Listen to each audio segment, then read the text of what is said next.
എറണാകുളം അങ്കമാലി അതിരൂപതയിലെ കുർബാന തർക്കത്തിൽ വീഡിയോ സന്ദേശവുമായി major arch bishop Raphael Thattil. July 3 ശേഷമുള്ള ഞായറാഴ്ചകളിലും വിശേഷ ദിവസങ്ങളിലും ഏകീകൃത കുർബാന രീതിയിലുള്ള ഒരു കുർബാന നടപ്പിലാക്കണമെന്നാണ് നിർദ്ദേശം അംഗീകരിക്കാത്തവർക്കെതിരെ നടപടിയുണ്ടാകുമെന്നും ആർച്ച് ബിഷപ്പ് മുന്നറിയിപ്പ് നൽകി. വിവരങ്ങളുമായി കൊച്ചിയിൽ നിന്നും എബിൻ ജോസ് ചേരുന്നുണ്ട്. എബിൻ, എന്തൊക്കെയാണ് വിവരങ്ങൾ? നേരത്തെ ഈ സിനഡ് കൂടിയിരുന്നു, പ്രത്യേക സിനഡ് കൂടിയിരുന്നു കുർബാന തർക്കം സംബന്ധിച്ച കാര്യത്തിൽ സമവായത്തിലെത്താൻ വേണ്ടി. അതിനുശേഷം ഒരു സർക്കുലർ നൽകിയിരുന്നു. അതിൽ വ്യക്തമാക്കിയതാണ് മേജർ ആർച്ച് ബിഷപ്പ് ഇപ്പോൾ പറഞ്ഞ കാര്യങ്ങളെല്ലാം തന്നെ. അതിലൊരു സമവായത്തിലെത്തിയത് ഈ രീതിയിലായിരുന്നു. അതായത് ഞായറാഴ്ചകളിലും അതുപോലെ തന്നെ വിശേഷപ്പെട്ട ദിവസങ്ങളിലും ഒരു കുർബാനയെങ്കിലും സിനഡ് നിർദ്ദേശിച്ച പോലെ ഏകീകൃത രീതിയിൽ അർപ്പിക്കണമെന്നുള്ളതായിരുന്നു നിർദ്ദേശം.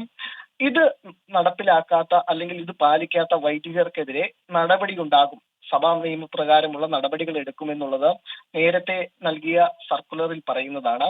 അത് വീഡിയോ സന്ദേശത്തിലൂടെ ഒന്നുകൂടി ഉറപ്പിക്കുകയാണ് മേജർ ആർച്ച് ബിഷപ്പ്. ഇതിൽ പറയുന്നത് ജൂലൈ 3 മുതൽ, അതായത് മറ്റന്നാൾ മുതൽ ഏകീകൃത രീതിയിൽ ഒരു കുർബാനയെങ്കിലും പള്ളികളിൽ ചൊല്ലണം. ഇല്ലെങ്കിൽ സഭാ നിയമപ്രകാരമുള്ള നടപടി ഉണ്ടാകും. ആരും സഭയ്ക്ക് പുറത്തു പോകരുത്. സഭയ്ക്ക് പുറത്തു പോയി മാർപ്പാപ്പയുടെ കീഴിൽ പ്രത്യേക സഭ ഉണ്ടാക്കാമെന്നുള്ളത് വ്യാജ പ്രചരണമാണ്. ഇത് യാഥാർത്ഥ്യത്തിന് നിരക്കാത്തതാണ്.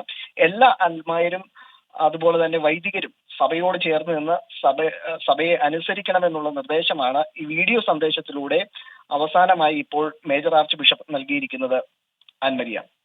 ശരി. എറണാകുളം അങ്കമാലി അതിരൂപതയിലെ കുർബാന തർക്കത്തിൽ വീഡിയോ സന്ദേശവുമായി major arch bishop Raphael Thattil വിവരങ്ങൾ നൽകുകയായിരുന്നു. കൊച്ചിയിൽ നിന്നും എബിൻ ജോസ്.